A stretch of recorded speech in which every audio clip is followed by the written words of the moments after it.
Welcome to the Slow Living Collective podcast. I'm Amy, wife, mother of two and devoted homemaker.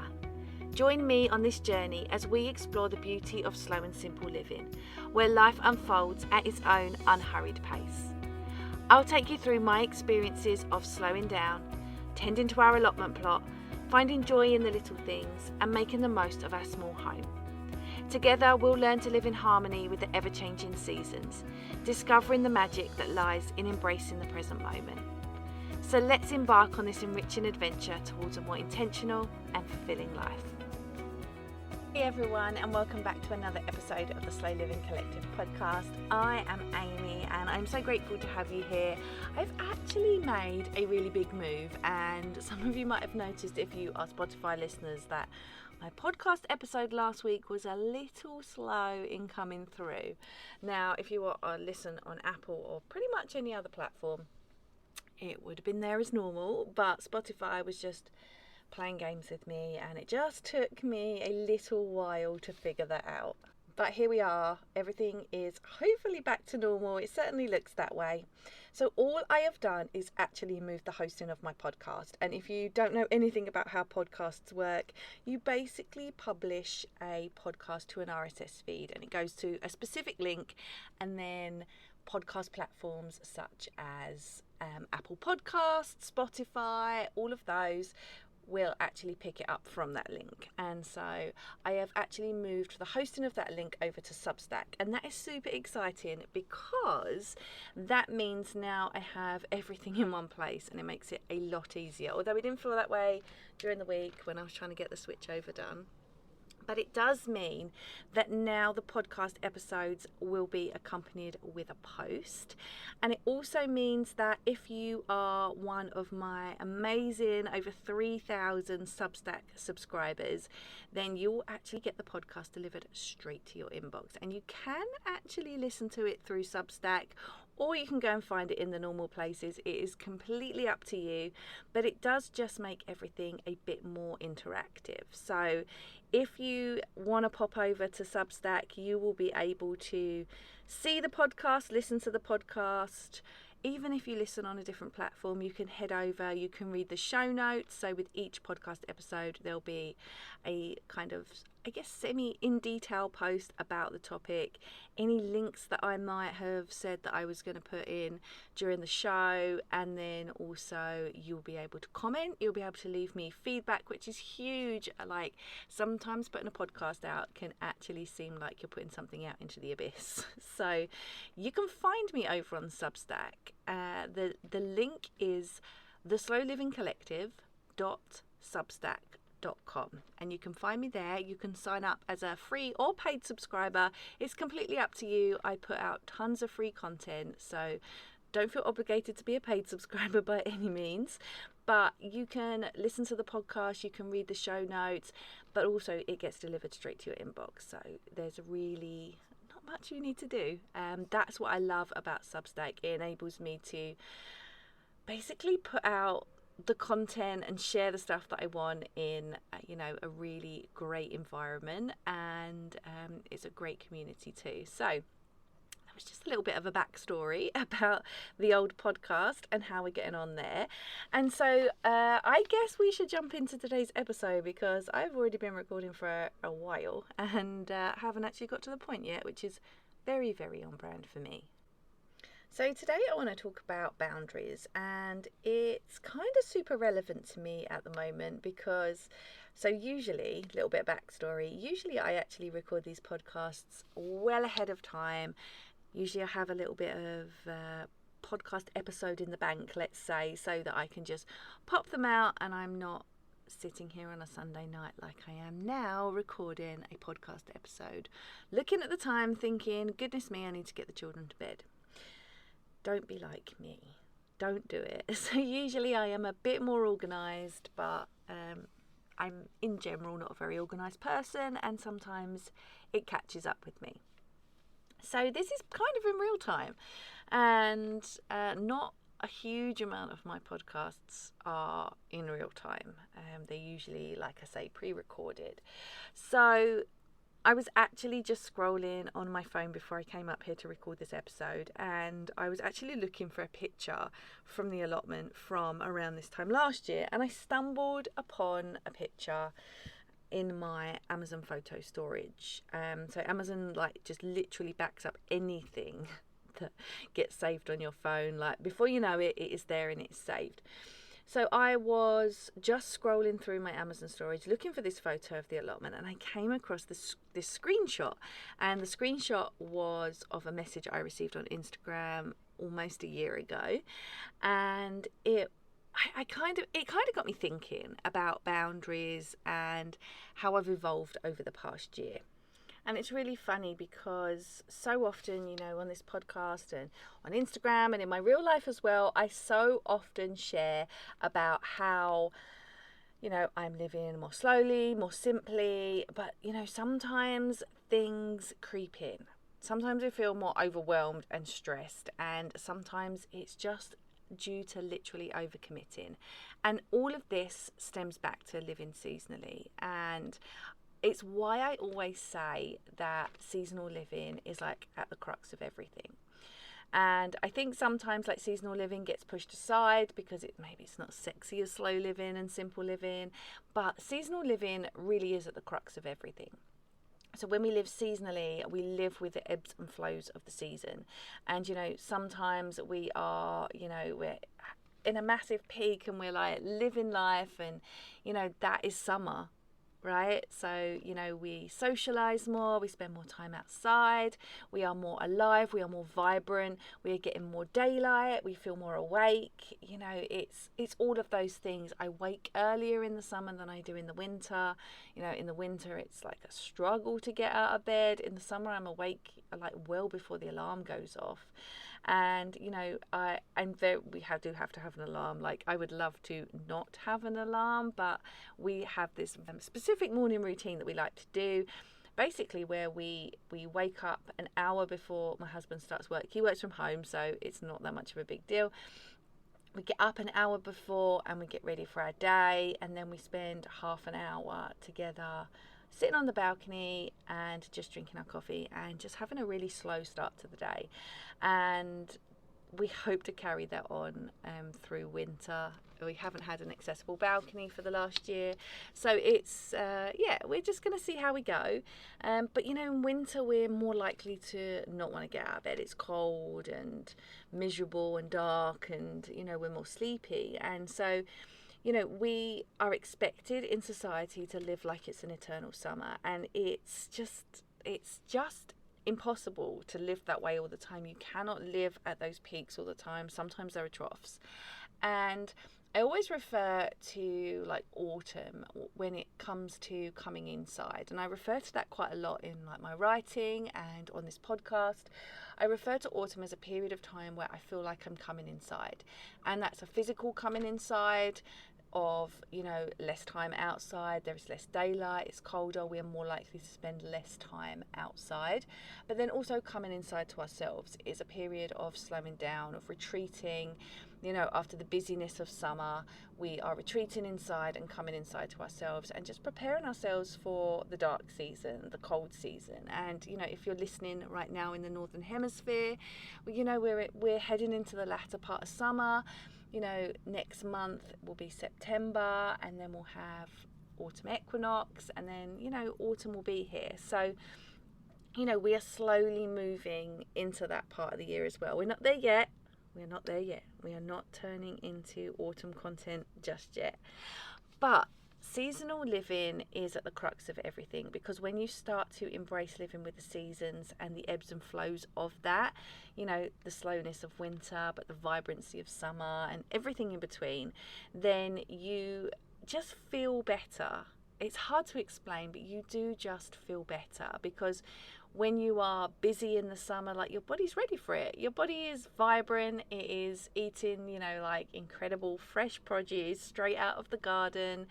We just feel more awake and more alive. And, you know, the busyness of summer and all of the like social commitments, they don't feel as much. But imagine like summer level social commitments in the winter.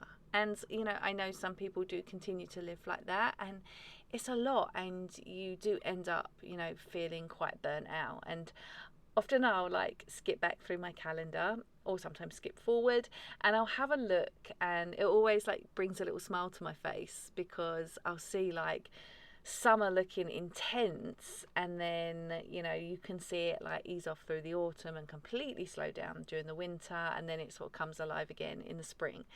And it's really interesting to see that, and it's just when you naturally sort of apply those seasonal living philosophies, you are more likely to have those ebbs and flows visible in your life. But like I said, it doesn't mean that sometimes I don't overcommit. And it was funny actually, because I was looking at my calendar, and I had it's been a busy summer. There's been lots going on, and some good, some bad. If you've listened to previous episodes, you know that June was not a great month for our family, but then we went on holiday, so that was great, and we have another holiday into September as well, which will be lovely. But I've spent a lot of time this summer catching up with friends and family, and it's been fantastic. That's what summer is for in my mind. I'm feeling that sort of awake and vibrant and ready to go. Usually though, given that I do have a more slower and more simpler life, I do spread things out. So you can imagine my horror when I checked my phone calendar the other day, which me and my husband have a shared calendar. And I've already had a few bits going on through the summer where we've seen friends and seen family, like I said, and we had things going on, and it's been at a really nice slow and steady pace. And then I looked at the week beginning the 19th, and I looked at it and I was like, oh my goodness, everything has come up in the same week. So we have a home education class, we're going out for some drinks, I've signed my daughter up to a dance class, we're meeting up with friends, I'm meeting up with 2 separate friends on my own without children. And I was like, oh my goodness, there is so much going on. How did it all fall in the same week? But sometimes it just happens like that. And then I compounded that by, I'd been saying to my husband, oh my goodness, I am literally busy for 7 days straight. And then we decided, actually, should we go away for a longer weekend? And so I added an extra 3 days onto that already crazy schedule. So if you see me at the end of August looking frazzled, you know why. So sometimes we do just overcommit, and it just happens. But like I said, I wanted to talk about boundaries and how we can try and do better with boundaries.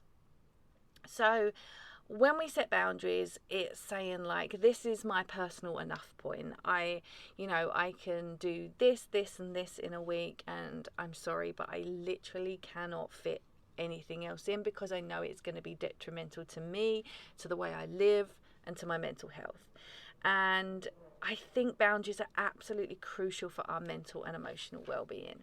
And I think for a long time there's been this massive misconception that setting boundaries is either selfish or rude or unkind.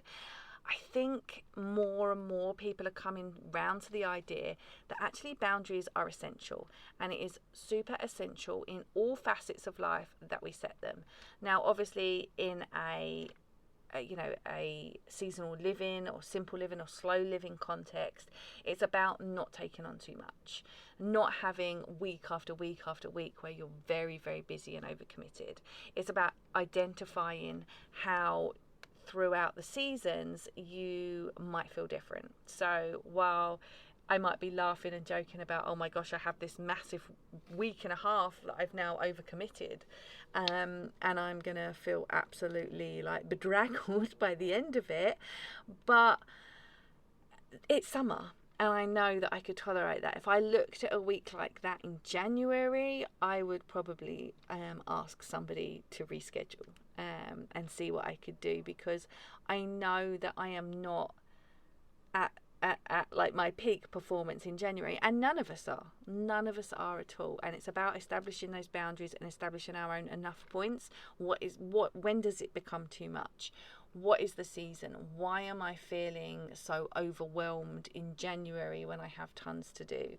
And I think Christmas is like a massive thing as well, because there is a lot of commitments over Christmas. I don't know, we tend to get into this idea that we must see everybody before the year ends. Like, we're not going to be in January in a few weeks, and we can still carry on our life and see them next year. And so over the years, I have definitely scaled back what Christmas and the Christmas season looks like. And it's just the bare essentials for us. And, I'll catch up with anybody else any other time, but not this month. So when it comes to boundaries, I think it's really important to shake this idea that, they're selfish. And reestablish this idea that they're not selfish, they're necessary. And we can't just continue to live like it's an eternal summer, because we are just not designed that way. And while society, like I said, would like us to live like it's an eternal summer, because, hey, then we're more productive, and also they think. But it doesn't matter whether you follow a seasonal living lifestyle or whether you don't. The seasons still ebb and flow. The feelings of the seasons are still there. So you can either go with it, or you can push against the tide of it. And you will still find there are the detrimental aspects when you push against it. It's almost like you just ought to go with the flow. It's how we were designed. It's how we were meant to live. It's how our ancestors lived. It is the most natural way of being. So I think boundaries and simplicity are almost synonymous, because setting boundaries can really help you declutter your life in the seasons, like the physical seasons of spring, summer, autumn and winter, but also the seasons of your life as well. They can help you declutter your life and make it intentional, make your lifestyle more intentional, be more thoughtful about what you can commit to and when you can commit to it. And I've had these ideas recently, and I'd been discussing about whether doing some sort of home ed class was something that I wanted to undertake, because I home educate my children, and I was just thinking I would love to do it, but it's going to be an overcommitment for me, and I just don't think I could give it what is required. And it's about, like I said, knowing where your enough point is. And this applies across all facets of life as well. It's not just in the day-to-day. It's when we set boundaries, we find our enough points, and saying enough, I'm not going to tolerate this anymore, is so important. And like I said at the beginning of the episode, this was all sort of this episode idea came about because I stumbled across a conversation I had a year ago, and it's not even a conversation I had. Let me explain a little further. So I hadn't been online for the whole day. I had been out and busy, and I think I posted one thing or two things on my stories that day, and one of them happened to be something about home education. Listen, I'm passionate about home education. I'm passionate about exercising the legal right to educate my children how I see fit. Is the school system perfect? No. The school system's not perfect, and I would be the first person to put my hands up and say that I don't believe the school system is perfect. I think there are a lot of facets of it that just don't work, and I know school educating parents feel the same way. And we all have the legal right to decide how to educate our children. I don't think that school is a bad place. I don't think that it's not the right environment for most children. Most children go to school, and it is it's perfect for them. It's exactly what they need and their families need. And I've just chosen a different way.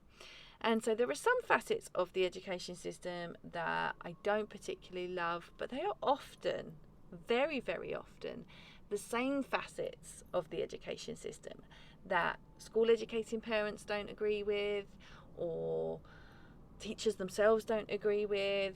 And I that's a really important point in what I'm about to explain, with a period where I had to set a boundary. And sometimes boundaries don't have to be verbalized. Sometimes you can just set them and forget them. And I appreciate that this is a year on and I'm still talking about it. But like I said, I came across this conversation and it inspired this episode. So I had posted something on my Instagram stories about home education and how it was just basically it was a bit of a funny post, I thought, about some of the facets of the school system that just seem bizarre. Just seem a little bit bizarre. And actually, I ended up getting quite a lot of interaction on that post. All of them, bar one, all of them. And this was just posted to my stories. It wasn't my post. It was a post I shared from somebody else. But, I had a lot of DMs and people laughing and, saying that they school educate their children and they can't understand it and isn't it ridiculous, blah, blah, blah. And then I had a message from one of my best friends. One of my best friends messaged me on Instagram. She, of course, had my phone number. In fact, she had spoken to me just a matter of hours earlier to ask if I was free to meet up. So anyway, we basically, I basically received this message from her, and she just really went off at me about this post and how it was a post attacking parents who send their children to school, and telling me that, me posting this obviously comes from a place of insecurity and that I spend the rest of my existence slagging school educating parents off, which is ridiculous anyway. And she was just really vile, really rude. And my first thought was wait a second, who sent me this? This isn't who I think it is. Wait a second, did I just misread the person who sent this to me? No, I did not. And yeah, basically going off at me on a social media platform, and I just thought, wow. When I read it, I was like, what am I reading? And I looked at it, and then I looked at it again, and then I double checked. What is this? And yeah, I didn't know what I was going to do with that. And it's a perfect example of, having to set a boundary. And so I sat on it. I slept on it. I sat on it. I discussed it with my husband. I discussed it with my mum. And I discussed it with one of my other close friends. And I was like, what does this person want from this?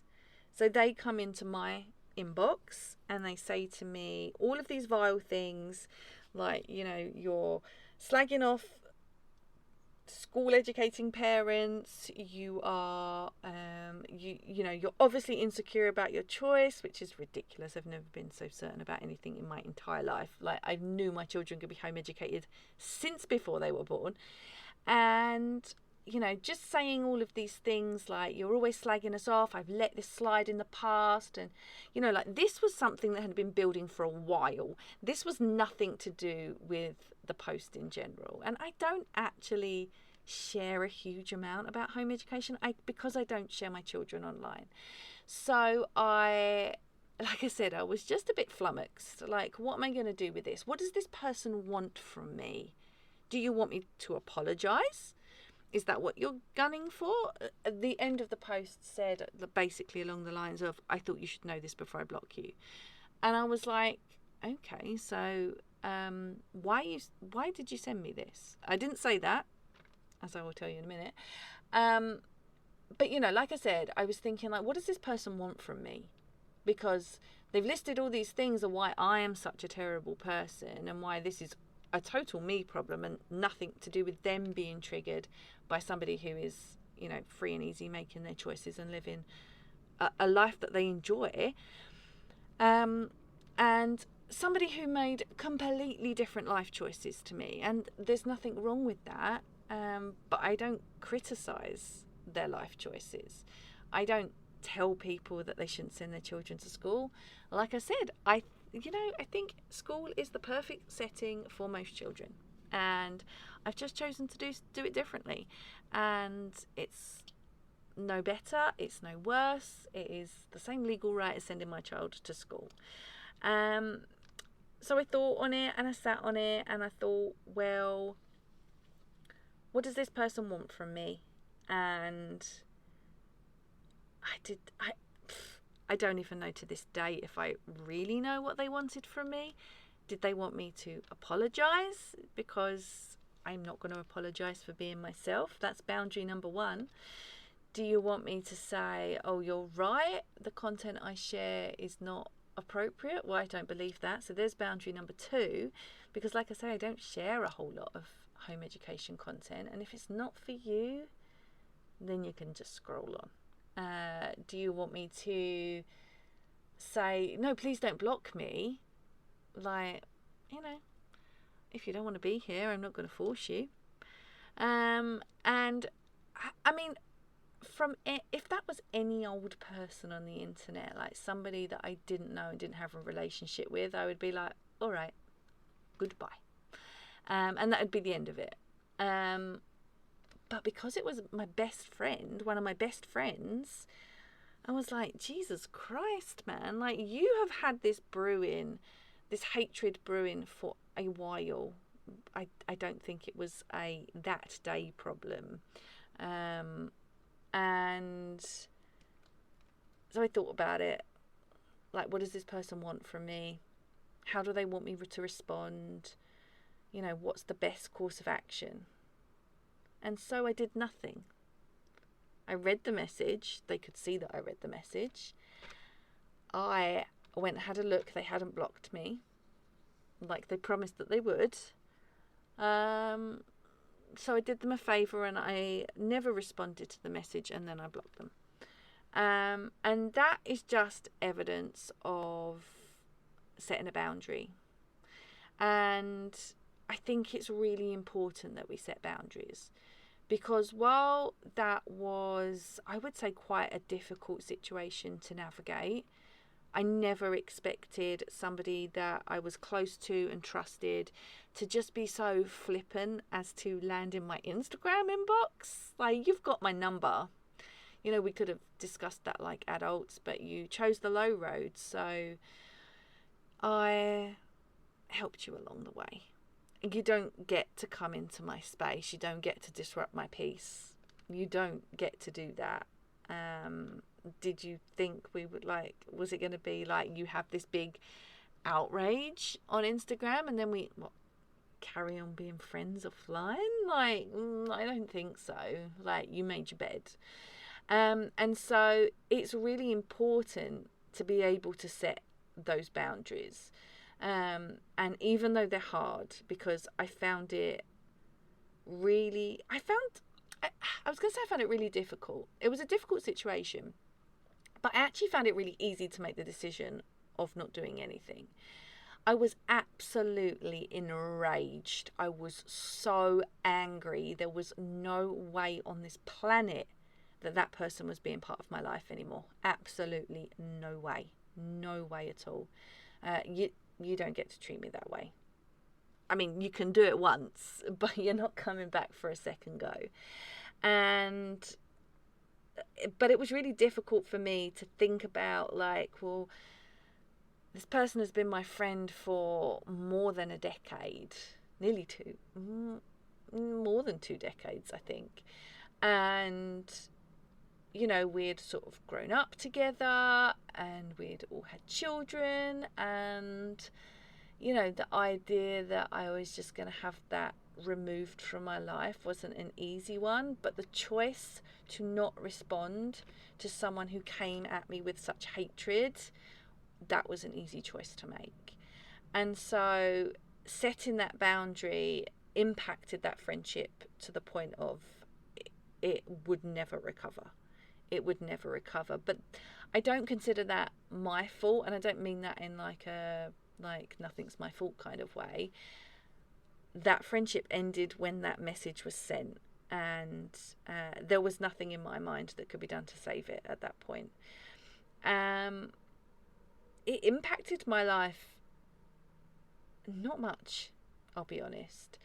I would say I'm still, like, having read that message again today, like, it fired me up again, and I was like how dare somebody treat me that way. So, you know, it's still a situation that I would say annoys me, but not one that I think about unless I come across the conversation screenshotted in my photos. And so I guess, like, moving on from it was actually quite easy. So while I was angry for like a few days, a week, maybe a bit longer, and while I sort of digested that message and what was sent, and, you know, just trying to having conversations with my husband, like, why did they send it? What did they want from me? And I would say I learned from that experience that, you know, sometimes silence is an answer too. And sometimes the most important thing you can do is not necessarily respond, but set the boundary, know where your enough point is. That person crossed my enough point, and no, I wasn't willing to discuss it any further whatsoever.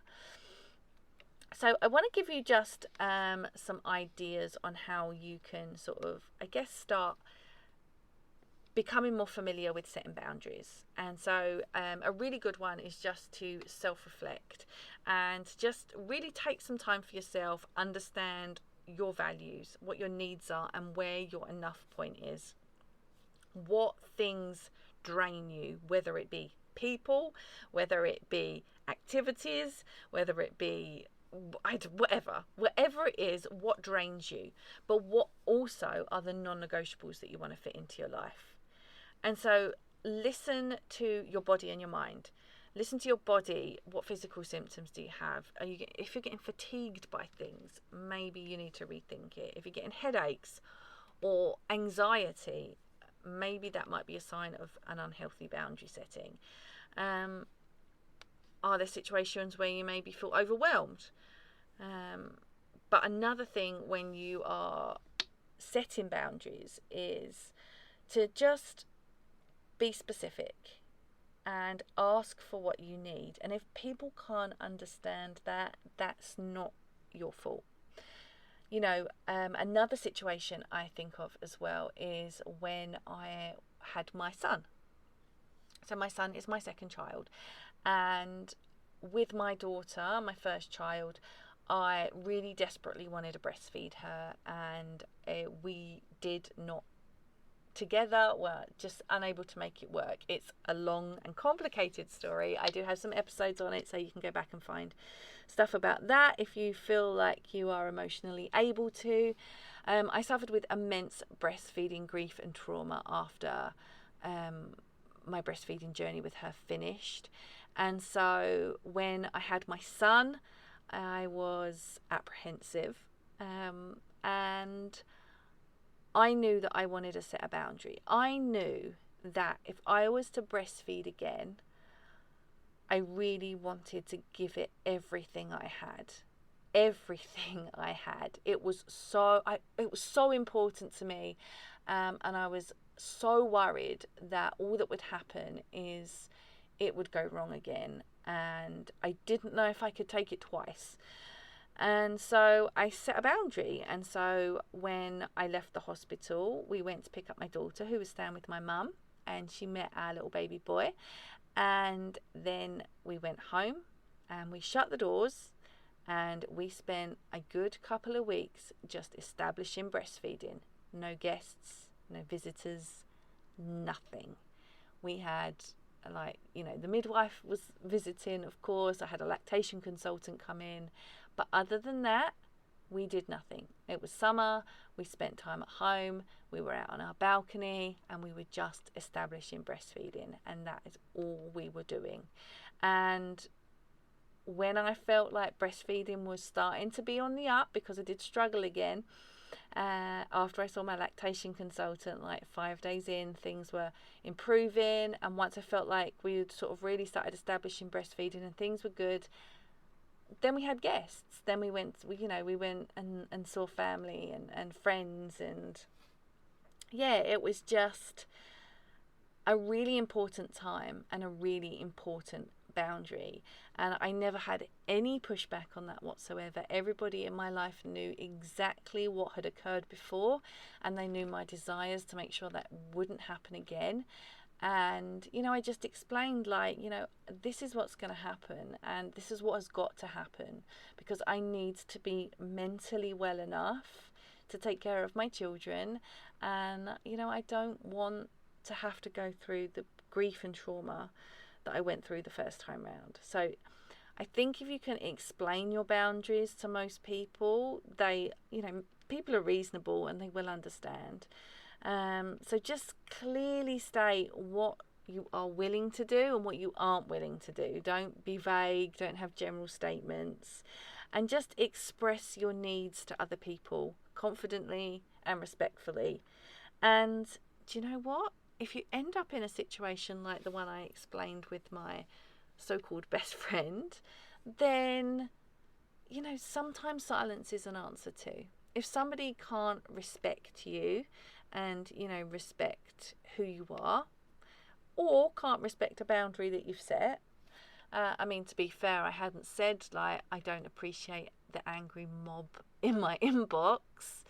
So I wasn't necessarily being upfront in setting that boundary, but I think some things are a given, right? I do think some things are a given. So I hope that has been helpful as we explored, the importance of setting boundaries. And I really think it is so important for a more simpler and more fulfilling life. Like I said, I think setting boundaries in general is so important for our emotional and mental well-being, but as well as that, setting those ongoing boundaries through the year in line with the seasons really can help you as well. It can help declutter your life of the things that maybe shouldn't be there, or maybe even the people that shouldn't be there. It improves your mental well-being. It just helps you be more intentional about what you are willing to accept and what you aren't willing to accept. So just really focus on what your enough point is, and it will be ever evolving. You can't sit down and be like, right, I'm just going to set my boundaries today. It's going to be as things come up, but you can certainly think about it in terms of the seasons. If you're looking at embracing more seasonal living, you can certainly think about it in those terms. We're in late summer now, but you can start thinking about, like, what's my autumn going to look like? What are my enough points for autumn? What do I want to achieve? Based on, most of us, if you're listening to this, have been on this planet a fair old while, and we know what the feelings we feel in autumn are. And even if you're just right at the beginning of like a slow and simple living journey, you don't have to sit down today and think about, like, how am I going to be in autumn? Like, what do I want to do? What do I want to achieve? Who am I telling that I'm not going to see them? Like, you don't have to think of those things, they'll evolve, but you can have like a light idea of what you might want autumn to look like for you. And just reflect on that. Take a moment to reflect on your life. Are there things and areas where you maybe already feel overwhelmed or resentful or overextended? Have you overcommitted to something? Do you have a week and a half like I do when you don't know where you're going to sit down and rest? These can be indicators that it is just time to set some boundaries. And it's really important that you remember through this, the boundaries are not selfish, they are absolutely essential. So I want you to identify one area of your life where you think you might be able to benefit from setting a boundary. It might be in a relationship, it might be a work situation, a personal habit, it might be in a friendship, it could be anything. It might be setting boundaries related to the seasons. It can be anything. So just start small and just slowly and gradually build on your boundary setting skills, because I don't think it's something that comes naturally for a lot of us. I think we are used to being in this sort of like people pleasing mode, and I think more and more people are stepping away and saying, actually, do you know what? I'm important. I am more important, and I have to live with myself, and I am, you know, the person that I'm the only person that hears what goes on the inside, and I have to be happy. It is so important. And so just remember, every step that you take towards establishing healthier boundaries is just a step towards having a more happier, healthier and more fulfilling life. So I hope that was helpful to you. Thank you so much for listening. Please head over to Substack. Leave me a little comment on the post. Give me a follow. Come find me over on Instagram. I'm there at The Slow Living Collective. Substack is theslowlivingcollective.substack.com. And that's everything I have to say. Thank you so much for listening, and I will catch you in my next episode.